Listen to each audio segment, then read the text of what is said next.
भोजपुरिया समाज चैनल में आप सबके स्वागत बा। भोजपुरी के तमाम खबर सबसे पहले जाने खातिर भोजपुरिया समाज चैनल के सब्सक्राइब कर दी और घंटी पर जरूर दबा दी।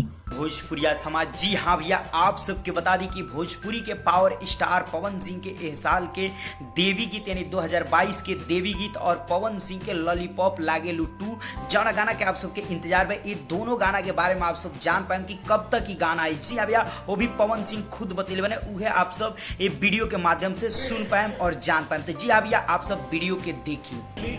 लॉलीपॉप 2 हमें कब तक देखने को मिलेगा और कौन सी हीरोइन होगी? पवन भैया अगर बता दें तो बहुत अच्छा रहेगा, क्योंकि वहाँ पे फैन है।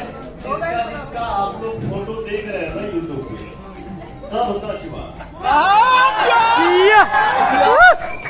लेकिन गाना भी करीब करीब रेडी ही है, लेकिन थोड़ा सा हम आगे बनी दिल्ली, और दिल्ली में ही एल्बम भैया की शूट कैली है और भी शूट कर रहा बनी। और मेरे जीवन का सबसे बड़ा त्योहार होता है नवरात्रि,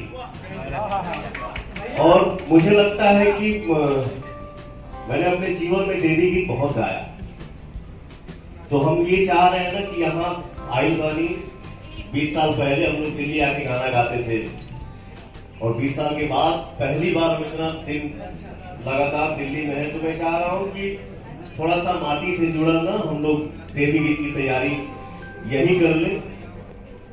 इसके बाद लॉलीपॉप 2 पे हम बैठेंगे और आप लोग उसको देखेंगे। जी हाँ भैया, आप सब वीडियो देनी, आप सबके अपडेट कैसा लगल, और भैया दोनों यानी देवी गीत भी बहुत जल्द आवेला बा, ओकरा बाद लॉलीपॉप लागेलू 2 जौन की पूरा तरह से धमाकेदार गाना आवेला बा। अब आप सभी पर का कहल चाहते हैं जरूर कमेंट बॉक्स में बताइए। चलते चलते वीडियो के लाइक करी और ज्यादा से ज्यादा ये वीडियो के शेयर करी। बहुत जल्द आए फिर नया अपडेट के साथ।